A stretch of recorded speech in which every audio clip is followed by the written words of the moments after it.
नमस्कार, BDV news के इस बुलेटिन में आपके साथ मैं हूं स्वाति। शहर से जुड़ी खबरों को देखेंगे विस्तार से, लेकिन सबसे पहले नजर डालते हैं हेडलाइंस पर। शनिवार 11 फरवरी को वर्ष 2023 की पहली राष्ट्रीय लोक अदालत का होगा आयोजन। आपसी समझौते के आधार पर किया जाएगा प्रकरणों के निराकरण का प्रयास। और अवैध कॉलोनी को लेकर अपनी बिहार में की जाने वाली कार्यवाही फिलहाल टली। राजनीतिक कार्यकर्ताओं एवं क्षेत्रीय जनों द्वारा किए गए विरोध के बाद स्थगित हुई कार्यवाही।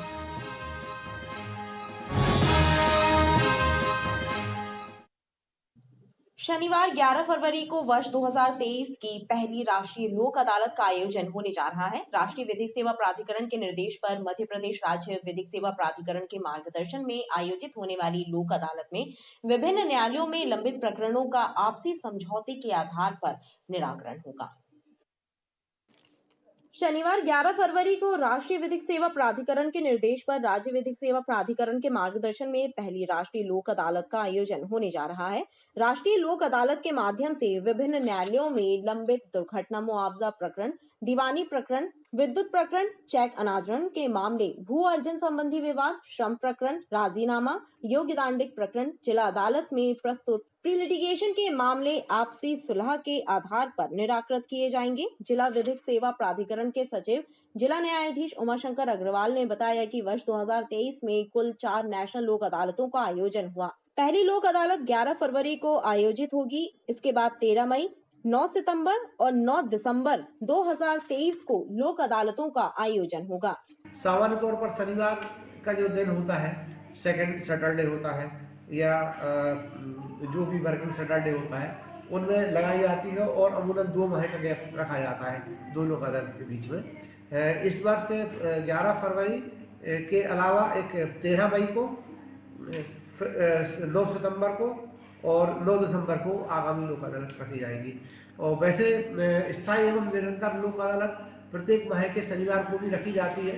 तो हर माह भी एक लोक अदालत होती है, जो कि लोक उपयोगी सेवाओं के संबंध में जो लोक अदालत होती है, उनके मामले भी इस लोक अदालत में रखे जाते हैं। लोक अदालत पूरे प्रदेश में नहीं बल्कि पूरे देश में, संपूर्ण देश में जो हमने 4 तारीखें बताई हैं, ये राष्ट्रीय विधिक सेवा प्राधिकरण के द्वारा तारीख नियत की गई है, वो संपूर्ण राष्ट्र में उसी दिन नियत की जाती है। लोक अदालतों का आयोजन पक्षकारों को त्वरित और सुलभ न्याय प्रदान करने के उद्देश्य से किया जाता है। इन लोक अदालतों के माध्यम से आपसी सुलह के आधार पर प्रकरणों के निराकरण का प्रयास किया जाता है।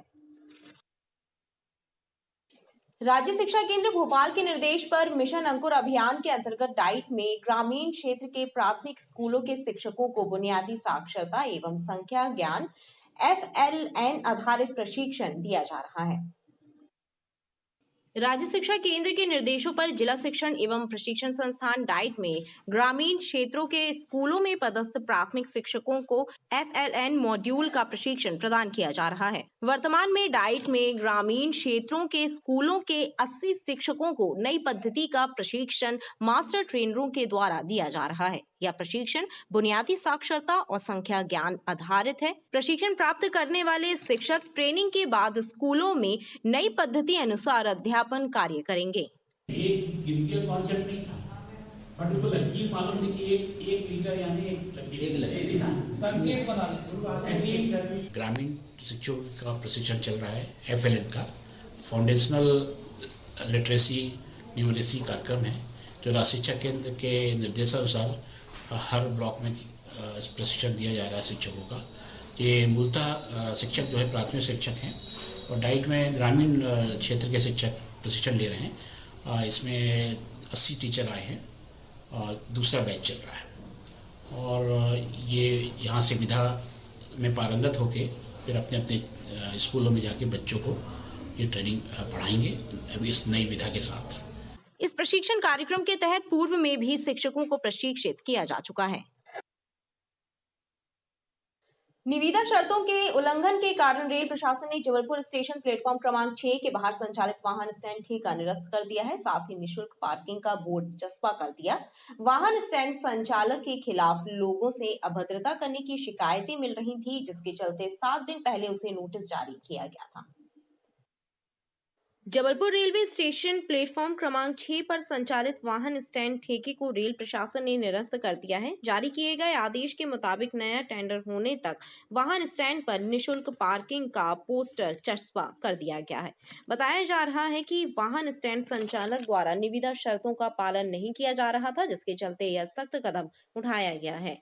वहीं वाहन स्टैंड ठेकेदार का कहना है कि उसके द्वारा निविदा की शर्तों का पूरा पालन कराया जा रहा था, लेकिन उसके बावजूद स्टैंड को अचानक बंद कर दिया गया है। बंद कराना चाहे तो हम एक शर्त पे जाना चाहते कि एक एक गाड़ी 750 गाड़ियां खड़ी है यहाँ पे, जिसमें मंथली अप डाउनरों की गाड़ी है, स्लिप वाली गाड़ियां, कुछ पुलिस स्टाफ की गाड़ियां हैं। और हमारा कहना है कि एक एक गाड़ी की वीडियोग्राफी और एक एक गाड़ी का नंबर लिखवा के फिर हमको यहाँ से जाने दिया जाए, समझे। और अगर इसके आगे कुछ भी होता है, पूरी शासन प्रशासन रेलवे की जिम्मेदारी होगी यहाँ पे।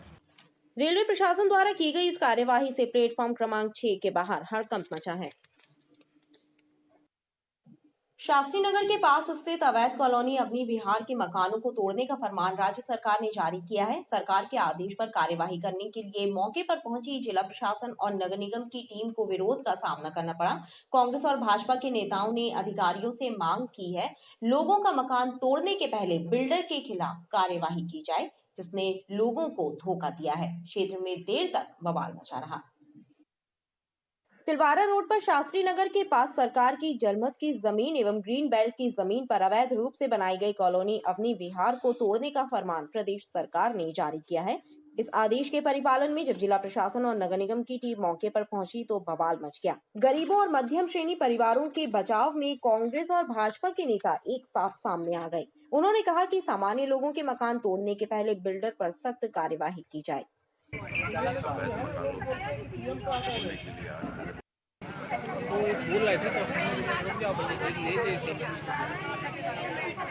ये अवनी विहार में शास्त्री नगर का एक एरिया है। यहाँ पे अतिक्रमण तोड़ने के हिसाब से अधिकारी आए हुए थे, तो सभी हम लोग यहाँ पर आए थे। फ़ोन आया था हमारे सम्मानीय पार्षद का। यहाँ ऐसा आके पता चला है कि कुछ बिल्डरों ने अवैध प्लाटिंग करी है। गरीब लोगों को ज़्यादा अनुभव होता नहीं है। उन्होंने प्लॉट की रजिस्ट्री कराई, नामांतरण कराया, P1 P2 जो होते हैं डाइवर्शन कराया, बैंक से लोन लिया और एक छोटा सा घर बना के रह रहे। पर अभी ये पता चल रहा है कि यहाँ पर जिस जगह पे घर बना है वो ग्रीन बेल्ट का एरिया आता है, प्रस्तावित ग्रीन बेल्ट बता रहे। तो उसकी जो वैधानिक प्रक्रिया होती है, किसी गरीब का आहित ना हो, इसके लिए हम सब मिलकर प्रयास करेंगे। और जिन बिल्डरों ने भी गरीबों के साथ छल किया है, प्रशासन से मांग करेंगे कि पहले कि उनके ऊपर कार्रवाई करें। कुछ यहाँ पे मकान बने हुए हैं जिसको लेकर आज उनको नोटिस दिया गया था कि मकान पूरे तोड़े जाएंगे, क्योंकि मकान का नक्शा पास नहीं था, बाकी रजिस्ट्रियाँ थी उनकी P1 P2 में था। लेकिन पहले हमारा कहना ये है कि पहले ये देखा जाए कि किन बिल्डरों ने इनको बेचा है। इन बेचारों को गलतफहमी का शिकार करते हुए इन्होंने इनकी रजिस्ट्री कर दी और बाद में पता चला कि इनके नक्शे पास नहीं होते। पहले तो मैं शासन से ये मांग करूँगा कि जिन बिल्डरों ने ये बनाया है उन पर एक FIR की जाए और जिन बिल्डरों ने इनको गरीबों को धोखे में रख के प्लाट की रजिस्ट्री कराई जाए कि उन पर कार्रवाई की जाए। और आने वाले समय में हम देखेंगे कि इसमें हम क्या कर सकते हैं। वहीं नगर निगम कॉलोनी सेल और भवन शाखा के अधिकारियों ने बताया कि खसरा क्रमांक 662 पर बने निर्माणों को राज्य सरकार के आदेश पर हटाया जाना तय है। विलंब से ही सही, लेकिन कार्यवाही जरूर होगी। 662 पर जो अवैध निर्माण किया गया है और जो अवैध कॉलोनी बनाई गई है उस पर कार्यवाही करने का शासन ने निर्देश दिया था। उसके तहत आज कार्यवाही करना है और अमला इकट्ठा है और ये ज़रूर है कि उसमें SDM और CSP ये सब लोग अपनी व्यवस्था कर रहे हैं, उसके हिसाब से आगे कार्रवाई की जाएगी। राजनीतिक कार्यकर्ताओं एवं क्षेत्रीय जनों के विरोध के बाद कार्यवाही को फिलहाल टाल दिया गया है। शासकीय अमला वापस लौट गया। नेशनल पेंशन सिस्टम NPS के खिलाफ रेलवे के सभी कर्मचारी संगठन लामबंद हो रहे हैं। इसी विषय को लेकर एक गेट मीटिंग का आयोजन महाप्रबंधक कार्यालय के सामने हुआ, जिसमें कर्मचारियों के बीच हस्ताक्षर अभियान चलाया गया। West Central Railway Employees Union द्वारा महाप्रबंधक कार्यालय के सामने गेट मीटिंग का आयोजन किया गया, जिसमें NPS के खिलाफ संघर्ष करने की रणनीति तय की गई। साथ ही रेलवे के कर्मचारियों की अन्य समस्याओं पर विचार विमर्श किया गया। ये नो पेंशन स्कीम 1 जनवरी 2004 और उसके बाद जो भर्ती हुए वो उससे इफेक्टेड है। 2003 में केवल कुछ मंत्री समूह ने बैठ करके निर्णय लिया और एक पीएफआरडी एक्ट बना करके 10% हिस्सा कर्मचारी का कटेगा, 10% सरकार मिलाएगी। पहले 6 और 10 था, 10 कर्मचारी का, 6 सरकार का। यहाँ पे ठेकेदारों की गाड़ियाँ लगाई जाती है। हमारे मुख्यालय के कर्मचारी जो लोन लेके अपनी कार खरीदते हैं उन्हें अपने कार पार्किंग की जगह नहीं है। यूनियन के हमेशा से ये डिमांड रही है और मुझे जहाँ तक याद है कि परम सम्मानीय गालव साहब ने मल्टी लेवल पार्किंग का अप्रूवल लिया था, लेकिन उसे भी ठंडे बस्ते में डाल दिया गया है। तो इन सारी मांगों को लेके आज हम लोग आर पार की लड़ाई लड़ने के लिए इस गेट मीटिंग का आयोजन करने जा रहे हैं। AIRF वेस्ट सेंट्रल रेलवे के आह्वान पर पूरे भारत में आज NPS के खिलाफ अभियान चलाया जा रहा है, जिसमें लगातार 10 तारीख से लेकर 20 तारीख तक लोगों के बीच में जाके, कर्मचारियों के बीच में जाके NPS के खिलाफ हस्ताक्षर किए जाएंगे, जिसे 21 फरवरी को महामहिम राष्ट्रपति महोदया को सौंपा जाएगा और 21 तारीख को ही हमारी एक विशाल रैली होगी। उसी क्रम में आज हमारी यहाँ मध्य महाप्रबंधक कार्यालय में विशाल गेट मीटिंग रखी गई है और यहीं पर लोगों को साइन भी कराए जाएंगे और इस अभियान को एक नई शुरुआत दी जाएगी। रेलवे के कर्मचारी नेताओं का कहना है कि NPS के खिलाफ कर्मचारियों के हस्ताक्षर कराकर देश के राष्ट्रपति द्रौपदी मुर्मू के पास भेजा जाएगा ताकि कर्मचारियों को न्याय मिल सके। रांची स्थित साईं धाम मंदिर के 29वें वार्षिक उत्सव समारोह के दूसरे दिन मंदिर परिसर में विशाल भंडारे का आयोजन हुआ। इस भंडारे में सैकड़ों की संख्या में श्रद्धालु शामिल हुए। उपनगरीय क्षेत्र रांझी में स्थित साईं धाम परिसर में 29वें वार्षिक महोत्सव के उपलक्ष्य में विभिन्न धार्मिक कार्यक्रम आयोजित किए जा रहे हैं। इसी कड़ी में वार्षिक उत्सव समारोह के दूसरे दिन मंदिर परिसर में विशाल भंडारे का आयोजन हुआ। भंडारे में बड़ी संख्या में श्रद्धालु शामिल हुए और प्रसाद ग्रहण कर पुण्य लाभ अर्जित किया।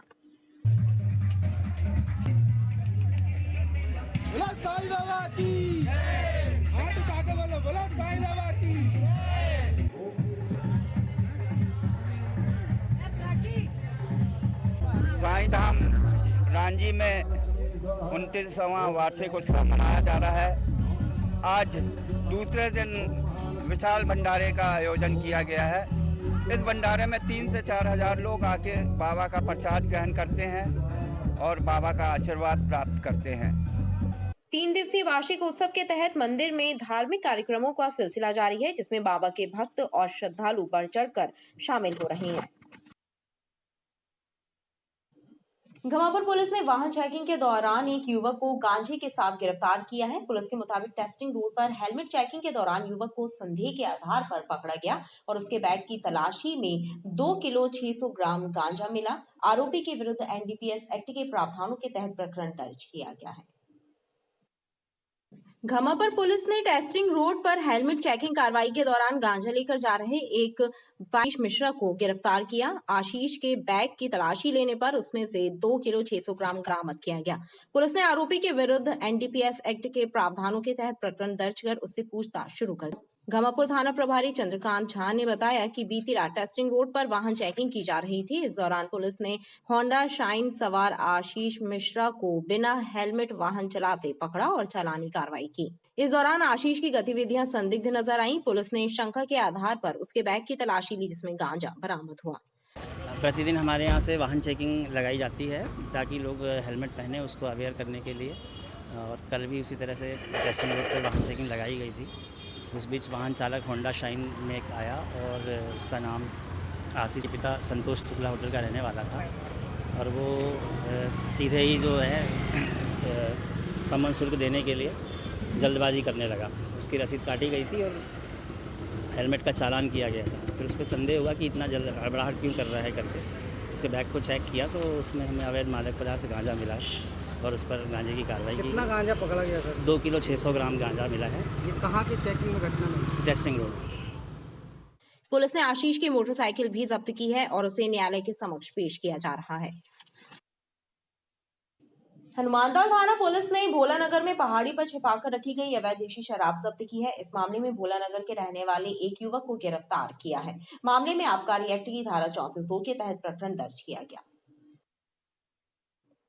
हनुमानताल पुलिस ने भोला नगर की पहाड़ दबिश देकर 300 पाव अवैध देशी शराब बरामद की है। इस मामले में राकेश वंशकार नामक एक शराब तस्कर को गिरफ्तार किया गया।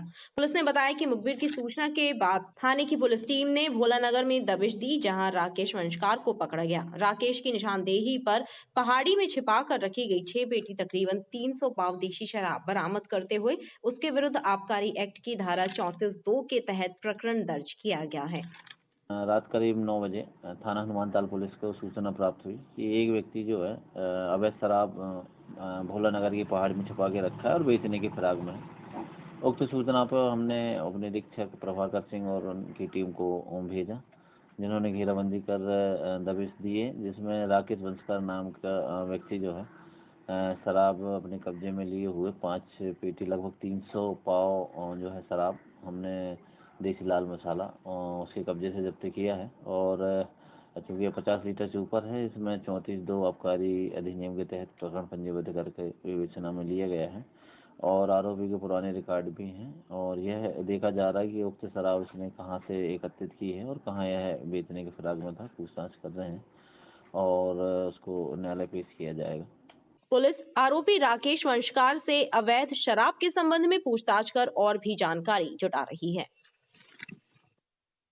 बरगी पुलिस ने लूट की 2 वारदातों को अंजाम देने वाले 3 नाबालिग बालकों को गिरफ्तार किया है। इन नाबालिग बालकों ने 24 घंटे के भीतर लूट की 2 अलग-अलग वारदातों को अंजाम दिया था।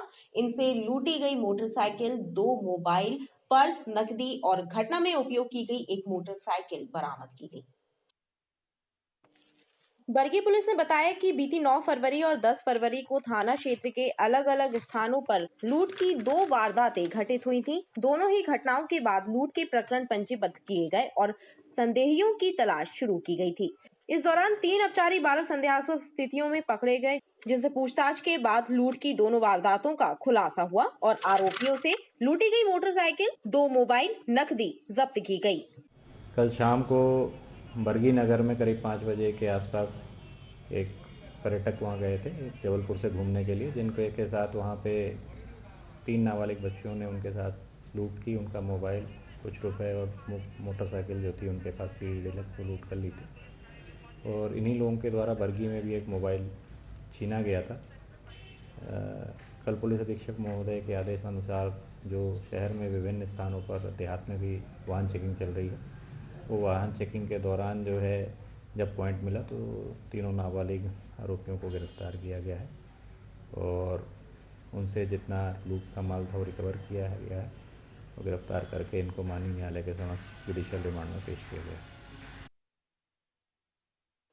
खबरें लगातार जारी हैं, आप देखते रहिए BDV न्यूज़।